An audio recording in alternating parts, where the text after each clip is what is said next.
जम्मू कश्मीर विधानसभा चुनाव के लिए दूसरे चरण की वोटिंग जारी। 11 बजे तक 24% मतदान, 26 सीटों के लिए 25 लाख मतदाता 239 उम्मीदवारों के भाग्य का फैसला करेंगे। राजौरी में एलओसी से सटे इलाकों में पोलिंग बूथ पर जुटी मतदाताओं की भारी भीड़। वोटर्स ने कहा, पाकिस्तान के नापाक मंसूबों का जवाब वोट से देंगे। श्रीनगर में नेशनल कॉन्फ्रेंस के उम्मीदवार उमर अब्दुल्ला ने परिवार के साथ पोलिंग बूथ पर पहुंचकर डाला वोट। गांदरबल और बड़गाम सीट से चुनाव लड़ रहे हैं उमर अब्दुल्ला। जम्मू कश्मीर में जारी वोटिंग पर बोले उमर अब्दुल्ला, दोनों सीटों पर है कंपटीशन, लेकिन गांदरबल के लोग भी मुझे ही मौका देंगे। जम्मू कश्मीर के नौशेरा में बीजेपी प्रदेश अध्यक्ष रविंद्र रैना ने डाला वोट। नौशेरा विधानसभा सीट से प्रत्याशी हैं रविंद्र रैना। दूसरे चरण के लिए जम्मू कश्मीर के गांदरबल में वोटिंग जारी। वोट डालने के बाद वोटरों ने लगाए पौधे।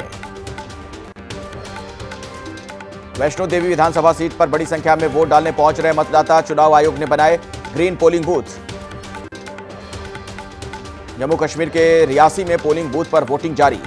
102 साल के बुजुर्ग ने डाला वोट। बढ़ चढ़कर लोग मतदान में हिस्सा ले रहे हैं। जम्मू कश्मीर में दूसरे चरण के चुनाव के तहत चप्पे चप्पे पर सुरक्षा बलों का पहरा। श्रीनगर के लाल चौक पर सुरक्षा के कड़े इंतजाम। जम्मू कश्मीर में दूसरे चरण के चुनाव के लिए मतदान केंद्रों पर कड़ी सुरक्षा व्यवस्था। 142 बूथों पर सुरक्षा बलों की पैनी नजर। कांग्रेस के नेता राहुल गांधी आज जम्मू कश्मीर में युवाओं से बातचीत करेंगे। बारामूला और सोपोर में जनसभा भी करेंगे।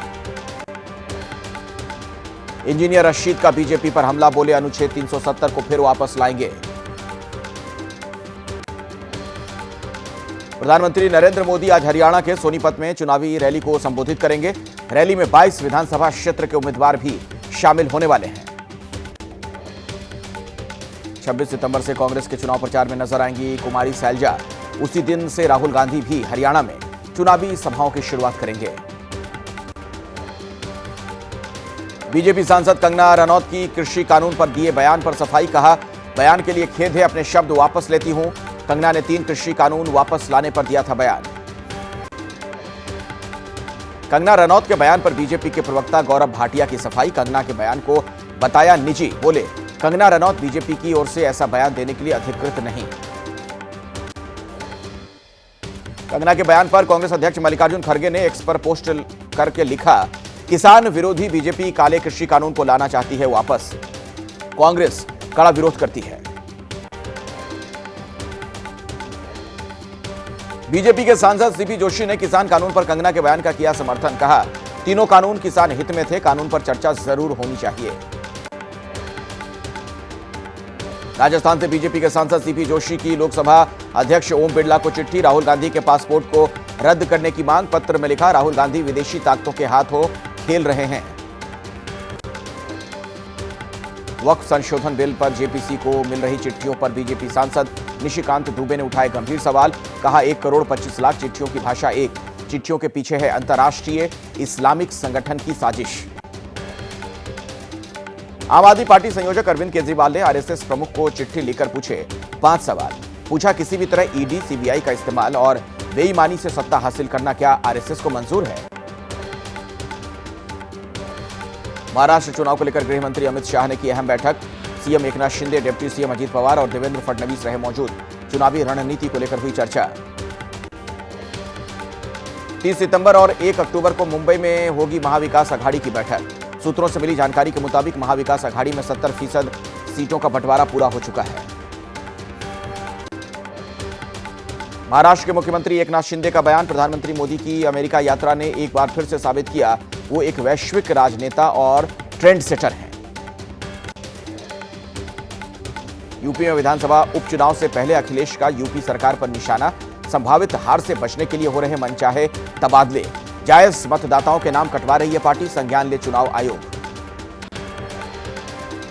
कुशीनगर में नकली नोट का कारोबार करने वाले समाजवादी पार्टी के नेता रफी खान पर बीजेपी विधायक पीएन पाठक का बड़ा खुलासा। रफी खान के आईएसआई से जुड़े होने का भी आरोप लगाया। कुशीनगर में नकली नोट के कारोबारी रफी खान के पड़ोसियों का खुलासा। ऑटो चलाने और पंचर लगाने का काम करता था रफी खान। स्मगलिंग और जीएसटी की चोरी से की काली कमाई। तेलंगाना में बीआरएस के कार्यकारी अध्यक्ष केटीआर ने सीएम रेवंत रेड्डी पर लगाया 8,888 करोड़ के घोटाले का आरोप। एएमआरयूटी 2.0 योजना के तहत परिवार और करीबियों को ठेके देने का आरोप। शिमला के संजोली इंजन स्टेशन पर लैंडस्लाइड, हादसे में 2 कार क्षतिग्रस्त, सड़क पर आया भारी मलबा, रास्ते को साफ करने का काम शुरू। यूपी के बदायूं में बिजली कटौती से परेशान लोगों ने बिजली घर पर किया प्रदर्शन। 4 दिनों से लोगों के घरों में छाया है अंधेरा। देहरादून में पटाखों के गोदाम में लगी आग, आग लगने के बाद पूरे इलाके में गूंजी पटाखों की तड़तड़ाहट। ट्रांसपोर्ट नगर के एक मकान की पहली मंजिल में रखी थी आतिशबाजी। गुजरात के साबरकांठा में ट्रेलर से टकराई कार, हादसे में 7 लोगों की मौके पर मौत, एक की हालत गंभीर। पुलिस ने गाड़ी काटकर शवों को निकाला बाहर। अमेठी में 2 ट्रकों की भीषण टक्कर, हादसे में दोनों ट्रक चालकों की मौत। ममता स्टील फैक्ट्री के पास हुआ हादसा। यूपी के फतेहपुर में हाई टेंशन लाइन के पोल से टकराकर डंपर में लगी आग, सड़क पर धू धू कर जला ट्रक, चालक परिचालक ने कूदकर बचाई जान। तेलंगाना के वारंगल में सड़क पर पलटी मछलियों से भरी गाड़ी, मछलियां लूटने के लिए लोगों में मची होड़। हैदराबाद में हुबली सोलापुर के बीच हैदराबाद एक्सप्रेस ट्रेन हुई डिरेल, हादसे में नहीं हुआ किसी तरह का नुकसान। रेल लाइन क्षतिग्रस्त होने से कई ट्रेनें रद्द। यूपी के मुरादाबाद में एसडीएम और तहसीलदार पर खनन माफियाओं ने की गाड़ी चढ़ाने की कोशिश, 7 से 8 लोगों पर पुलिस ने दर्ज किया है मामला। यूपी के शामली में पुलिस और डकैत के बीच मुठभेड़, पुलिस की गोली से 50,000 का इनामी, डकैत घायल। यूपी के बागपत में थूक कर रोटी बनाने का वीडियो आया है सामने, होटल पर खाना खाने गए युवक ने बनाया वीडियो। बिहार के सहरसा में बदमाशों ने डॉक्टर को किया किडनैप, डिजिटल पेमेंट के रूप में ली 1,70,000 की फिरौती। यूपी के उन्नाव में ऑनलाइन गेमिंग में सिपाही ने हारे करीब 15 लाख रुपए। सिपाही ने एसपी से लगाई मदद की गुहार, सभी सिपाहियों से 500 रुपए की मदद मांगी, मदद न मिलने पर आत्महत्या करने की बात भी कही। यूपी में खाने पीने की दुकानों में मिल रही मिलावट की शिकायतों के बाद योगी सरकार का आदेश, अब दुकानों पर मालिक और मैनेजर का नाम लिखना होगा जरूरी। जगन्नाथ मंदिर में प्रसाद तैयार करने के लिए इस्तेमाल होने वाले घी की जांच करेगी ओडिशा सरकार, लड्डुओं की गुणवत्ता पर उठ रहे सवालों को लेकर ओडिशा सरकार का फैसला। आध्यात्मिक गुरु रामभद्राचार्य ने तिरुपति लड्डू प्रसादम विवाद पर कहा, मंदिरों का सरकारी अधिग्रहण नहीं होना चाहिए, तिरुपति मंदिर की घटना के लिए जिम्मेदार लोगों को मिले सजा। तिरुपति मामले से सबक लेते हुए अब देश भर के मंदिरों में प्रसाद का स्वरूप बदलने की तैयारी, काशी विद्वत परिषद ने तैयार किया खाका, अब पंचमेवा फल, बताशा और रामदाना का होगा प्रसाद।